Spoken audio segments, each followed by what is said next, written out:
दीन साहब ने भी ज्वाइन कर लिया। बहुत आप क्या समझते हैं जो पाकिस्तानी टीम गुज़िश्ता मैच में खेली उसमें कौन सी ऐसी चीजें थी जिनको तब्दील करने की जरूरत है? अगला मैच बड़ा तगड़ा है, साउथ अफ्रीका के खिलाफ खेलना है परसों।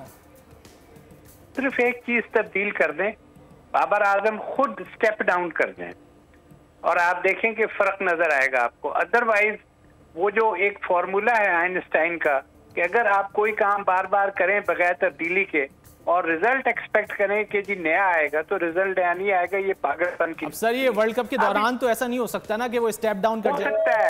आप देखिए आप बात कर रहे हैं, आपको याद है कि क्राइसिस में साउथ अफ्रीका में टेस्ट मैच के दौरान कैप्टन ऑस्ट्रेलिया ने अभी चेंज किया। टेस्ट मैच के दौरान सर वो तो टेस्ट मैच है सर, टेस्ट मैच में तो हो सकता है मेरे ख्याल से, लेकिन शायद बीच में टूर्नामेंट के दरमियान शायद इस तरह कैप्टन चेंज करना पाकिस्तानी टीम के लिए लुक नहीं है।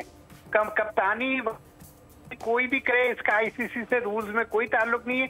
मैं आईसीसी के रूल्स के बाद अब मतलब समझने के बाद आपको बता रहा हूँ कि इस वक्त जो आपने मुझसे पूछा ना, कोई एक बात वो यही बात है कि बाबर आजम फौरी तौर पे स्टेप डाउन कर जाए। वो ये नहीं है कि कुछ सर ये भी बता दीजिए कि फिर बाबर आजम की जगह किसको बनाया जाए कप्तान? किसको बनाया जाए फिर कप्तान बाबर आजम की जगह? फौरी तौर पे शाहीन शाह अफरीदी को इंटरिम कप्तान बना दें बकिया 4 मैचों के लिए।